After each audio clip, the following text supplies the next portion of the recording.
Mari kita membuka Alkitab kita di dalam surat Galatia pasal 5. Kita membaca ayat 1 dan ayat 13. Judul perikop kemerdekaan Kristen. Kalau sudah dapat kita baca bersama-sama. Demikianlah firman Tuhan. 2, 3. Supaya kita sungguh-sungguh merdeka, Kristus telah memerdekakan kita. Karena itu berdirilah teguh dan jangan mau lagi dikenakan kuk perhambaan. Ayat 13. Saudara-saudara, memang kamu telah dipanggil untuk merdeka, tetapi janganlah kamu mempergunakan kemerdekaan itu sebagai kesempatan untuk kehidupan dalam dosa, melainkan layanilah seorang akan yang lain oleh kasih. Demikian jawab pembacaan firman Tuhan. Shalom. Teks yang sudah kita baca tadi Galatia pasal 5. Ini surat yang ditulis oleh Rasul Paulus kepada jemaat di Galatia.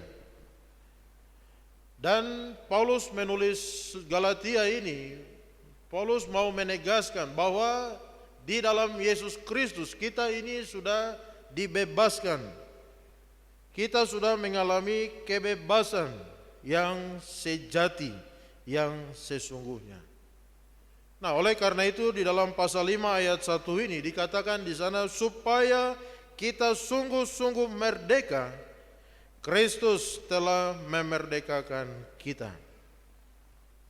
Karena itu berdirilah teguh dan jangan mau lagi dikenakan kuk perhambaan. Bapak Ibu Saudara, ayat ini artinya bahwa dalam kehidupan orang percaya, Tuhan yang sudah memberikan kemenangan yang sejati itu, kemenangan yang sungguh-sungguh, kemenangan yang utuh, itu harus kita terima, kita imani, kita syukuri, dan kita jaga kemerdekaan sesungguhnya yang Tuhan sudah anugerahkan kepada kita. Kemerdekaan sejati yang Yesus kerjakan, anugerahkan, itu harus kita terima, kita imani, kita syukuri, dan juga kita pertahankan di dalam kehidupan kita sebagai orang yang percaya. Nah, kenapa Paulus katakan bahwa supaya kita sungguh-sungguh merdeka, Yesus sudah memerdekakan kita. Jangan lagi kita mau dikenakan kuk perhambaan. Jangan lagi kita mau menjadi hamba. Apa sebenarnya yang Paulus maksudkan di dalam Galatia pasal 5 ayat 1 ini? Nah, kalau kita perhatikan di dalam latar belakang daripada surat Galatia ini, jemaat yang ada di Galatia ini mereka terdiri dari orang-orang bukan Yahudi yang sudah menerima Injil lewat pelayanan Rasul Paulus. Mereka orang-orang non-Yahudi. Mereka yang sudah menerima Injil, menerima Yesus Kristus sebagai Tuhan dan Juru Selamat lewat pelayanan Rasul Paulus. Waktu Rasul Paulus pergi mengunjungi Galatia. Nah, tetapi ketika Rasul Paulus pergi meninggalkan Galatia, rupanya ada beberapa orang-orang Yahudi yang datang dan mereka mengatakan bahwa untuk menjadi orang Kristen yang sejati itu harus mentaati hukum Taurat. Dan salah termasuk di dalamnya adalah harus disunat, menjalankan sunat. Nah, sehingga jemaat di Galatia mereka ini menjadi bingung dan akhirnya mereka terpecah belah. Ada perpecahan di antara jemaat di Galatia. Nah, Paulus menulis surat Galatia ini untuk menanggapi situasi yang terjadi, di mana jemaat Galatia ini mereka mulai jadi bingung karena pengajaran yang disampaikan oleh orang-orang Yahudi ketika Rasul Paulus sudah tidak ada di sana. Nah, Paulus menegaskan bahwa keselamatan itu hanya kita terima lewat iman di dalam Yesus Kristus. Hanya kepada Yesus saja dan bukan melalui hukum Taurat, perbuatan hukum Taurat.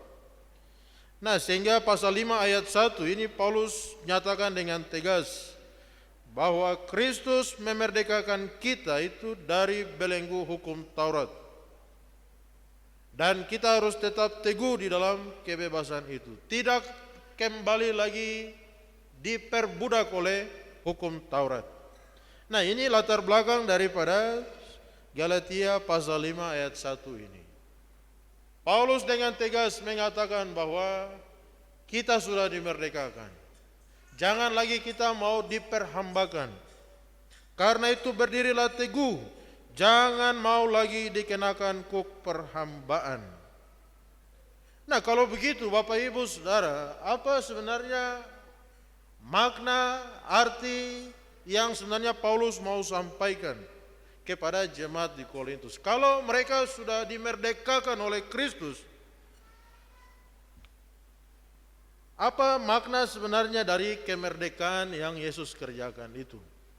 Nah, yang pertama adalah jemaat di Galatia, orang percaya bahwa kita ini adalah orang-orang yang sudah merdeka dari hukum Taurat. Kristus sudah memerdekakan kita dari kewajiban untuk melakukan Taurat supaya kita bisa selamat. Kristus sudah memerdekakan kita.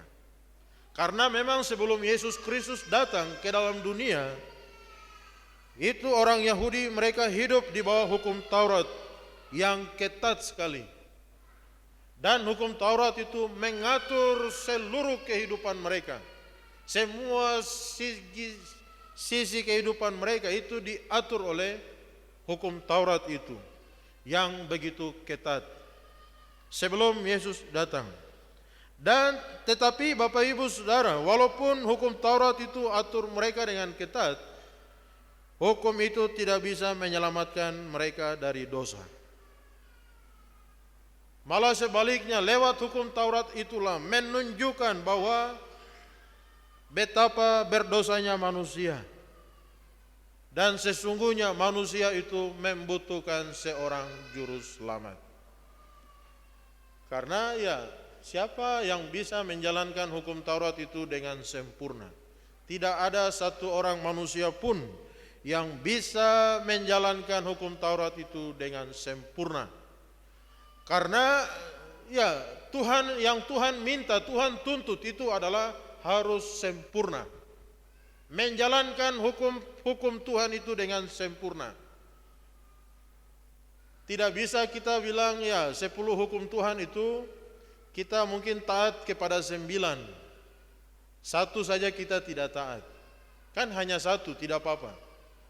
9 kan sudah kita lakukan. Tidak bisa. Karena yang Tuhan tuntut itu adalah harus sempurna. Tidak bisa satu saja, tidak ada, 9 kita lakukan. Harus semuanya, seluruhnya Tuhan tuntut adalah sempurna. Nah, sehingga melalui hukum Taurat itu menunjukkan bahwa betapa manusia ini sudah tidak layak di hadapan Tuhan. Tidak ada satu orang manusia pun yang mampu, yang sanggup, yang dapat melakukan hukum Tuhan itu.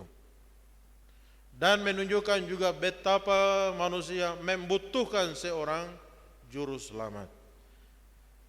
Dan puji Tuhan Bapak Ibu Saudara, melalui kematian dan kebangkitan Kristus, Kristus menggenapi hukum Taurat dan memberikan kepada kita kemerdekaan daripada hukum Taurat itu. Yesus, dia datang dan dia menjalankan Taurat itu dengan sempurna. Adam yang pertama gagal. Adam yang kedua, Yesus Kristus, dia menjalankan ketaatan kepada hukum Tuhan itu dengan sempurna. Dengan sempurna. Tidak ada pelanggaran, tidak ada cacat, dan tidak ada celah. Puji Tuhan Bapak Ibu Saudara, lewat kematian dan kebangkitan Kristus, kita ini sudah dimerdekakan. Dimerdekakan dari hukum Taurat. Kalau Bapak Ibu perhatikan di dalam Galatia pasal 2 ayatnya yang ke-16. Galatia pasal 2 ayat 16. Kamu tahu bahwa tidak seorang pun yang dibenarkan oleh karena melakukan hukum Taurat, tetapi hanya oleh karena iman dalam Kristus Yesus. Sebab itu kami pun telah percaya kepada Kristus Yesus, supaya kami dibenarkan oleh karena iman dalam Kristus, dan bukan oleh karena melakukan hukum Taurat. Sebab tidak ada seorang pun yang dibenarkan oleh karena melakukan hukum Taurat. Dan seterusnya. Paulus bilang bahwa kita dibenarkan itu bukan karena melakukan hukum Taurat, tetapi karena iman di dalam Kristus Yesus yang sudah menyelamatkan kita. Sehingga dalam ayat 20, 21 di sana Paulus katakan bahwa memang aku hidup, tetapi bukan lagi aku sendiri yang hidup, melainkan Kristus yang hidup di dalam aku. Dan hidupku yang kuhidupi sekarang di dalam daging adalah hidup oleh iman dalam Anak Allah yang telah mengasihi aku dan telah menyerahkan dirinya untuk aku. Aku tidak menolak kasih karunia Allah, sebab sekiranya ada kebenaran oleh hukum Taurat, maka sia-sialah kematian Kristus. Paulus katakan bahwa hanya oleh karena iman di dalam Yesus Kristus, dia boleh menerima anugerah keselamatan itu. Kita sudah dimerdekakan lewat pengorbanan Yesus Kristus di atas kayu salib. Tidak ada seorang pun yang dapat melakukan hukum Taurat itu dengan sempurna. Itu sebabnya Rasul Paulus juga berkata bahwa celakalah aku, karena kita ini orang yang tidak layak, orang yang tidak berkenan di hadapan Tuhan.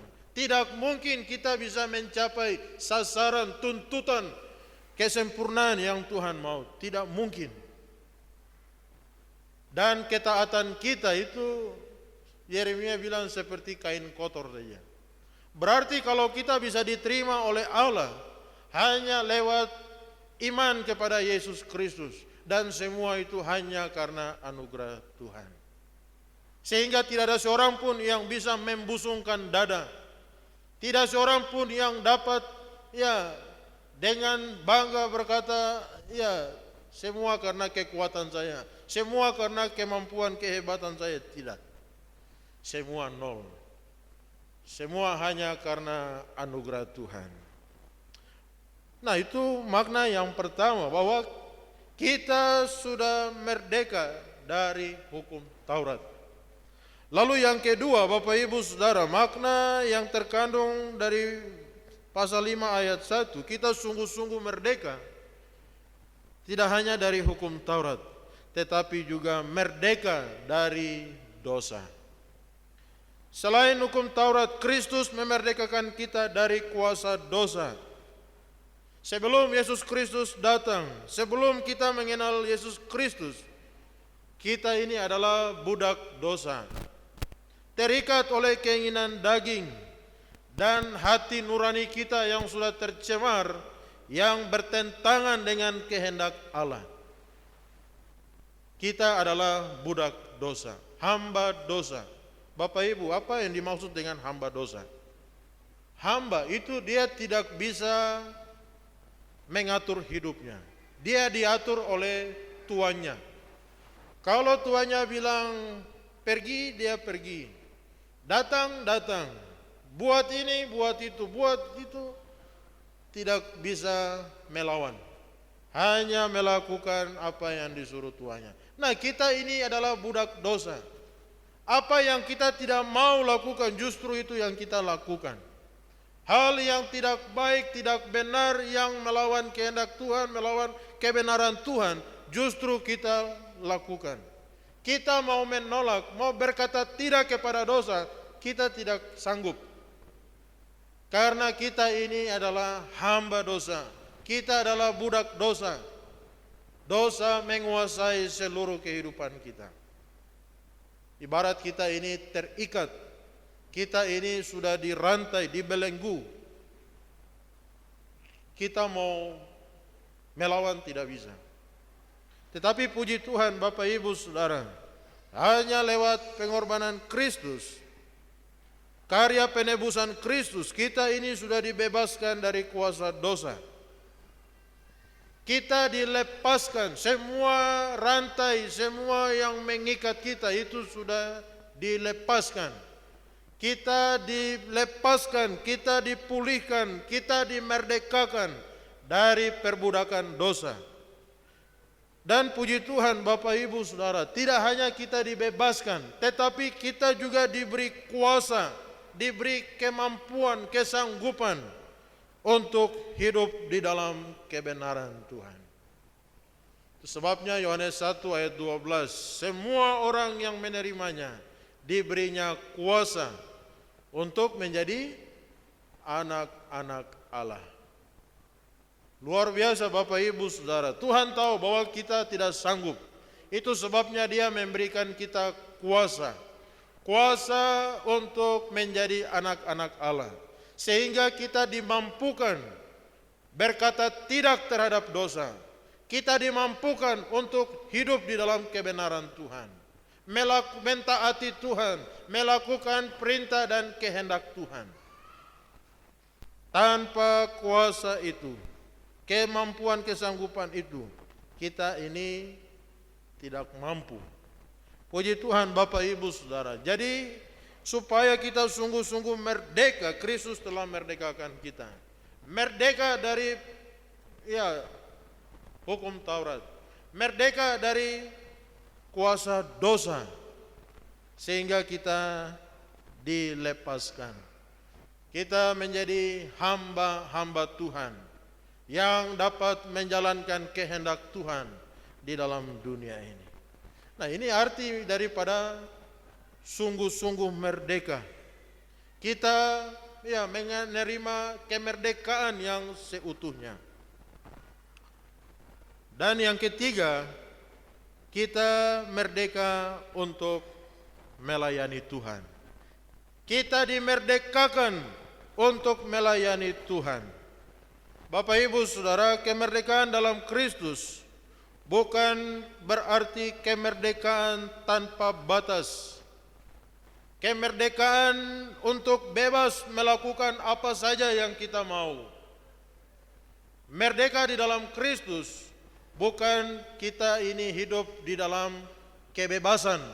Kebebasan yang liar, kebebasan yang brutal, kebebasan yang tidak terkontrol, tidak terkendali.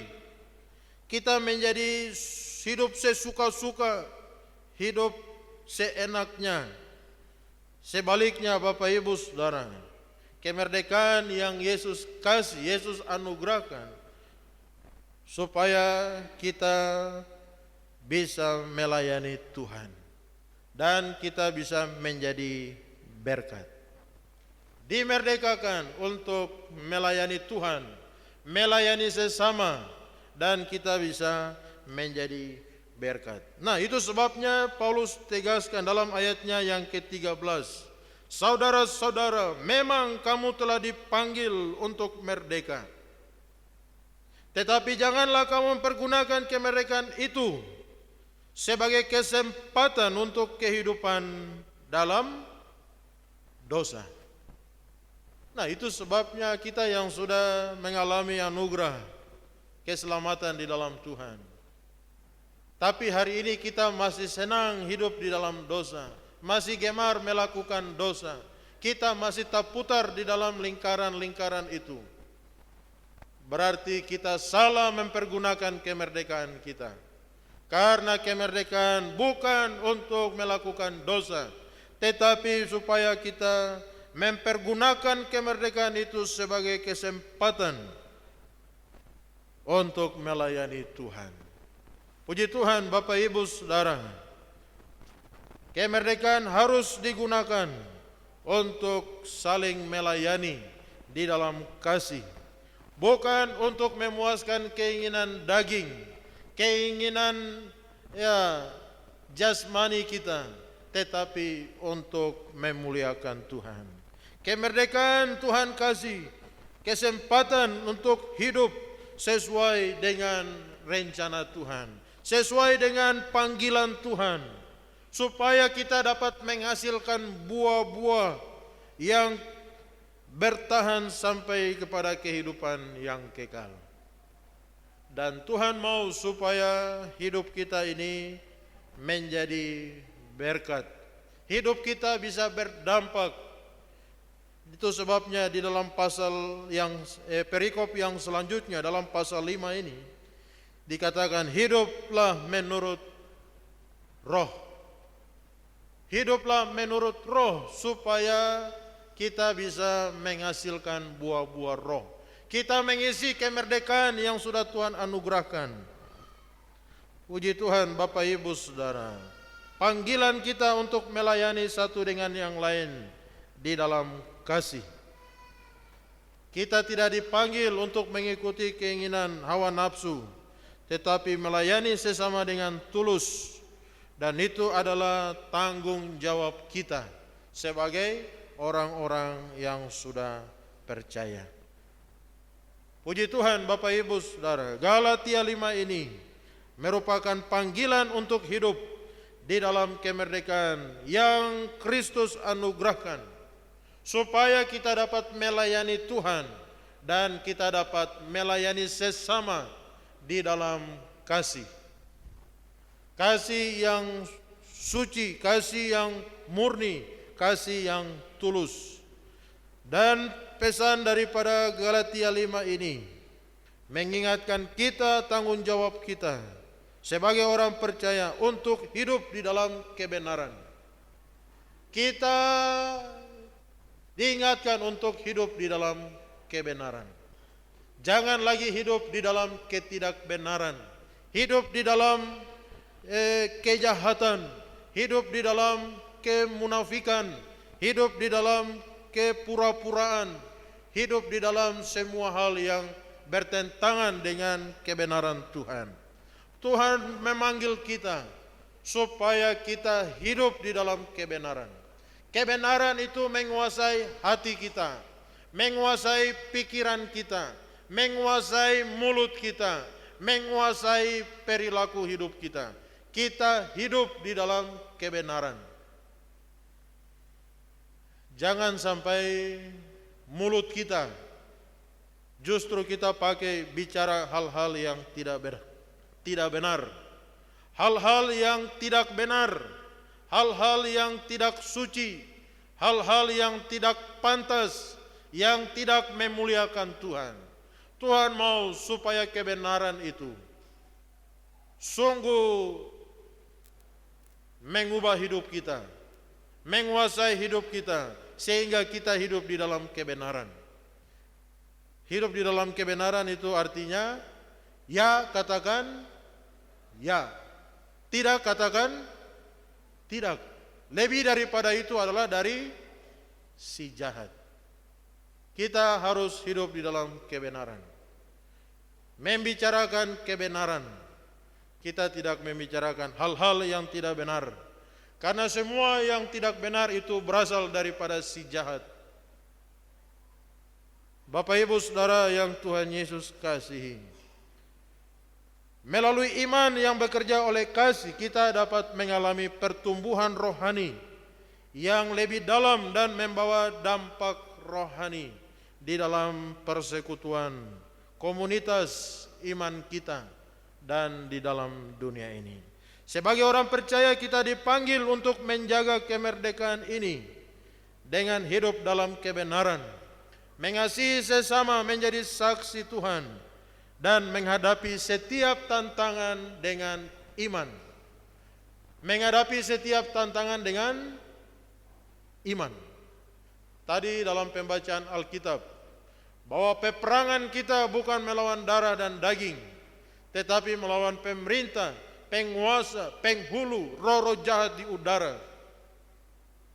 Sebab itu ambillah seluruh perlengkapan senjata Allah, dan seterusnya. Hari sudah jauh malam, telah hampir siang. Sebab itu jangan hidup di dalam pesta pora, hidup di dalam apa lagi itu? Kemunafikan, hidup di dalam tidak boleh. Di dalam pembacaan Alkitab kita tadi, kita hidup dengan iman. Menghadapi setiap tantangan dunia ini harus dengan iman yang kuat, iman yang teguh. Tidak boleh kita mudah dipengaruhi, tidak boleh kita mudah untuk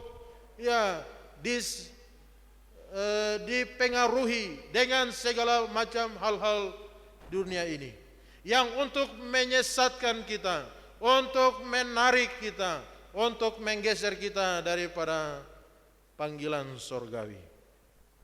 Dengan demikian kita dapat hidup sesuai dengan panggilan Allah dan menikmati kebebasan yang penuh di dalam Kristus yang membawa kita kepada kehidupan yang penuh dengan makna, penuh dengan damai sejahtera, penuh dengan berkat-berkat Tuhan. Dan kita senantiasa memuliakan Tuhan lewat kehidupan kita. Puji Tuhan, Bapak Ibu Saudara yang Tuhan Yesus kasihi. Merdeka, kita dimerdekakan seutuhnya oleh Kristus, supaya kita dapat melayani Tuhan dan sesama dengan sepenuhnya. Kiranya Tuhan memberkati kita, maju terus, tetap beriman dan terus memuliakan Tuhan. Karena kita sudah dimerdekakan, tetapi bukan untuk hidup di dalam dosa, untuk melayani Tuhan jadi berkat dalam dunia ini sampai Tuhan datang. Tuhan memberkati. Kita berdoa.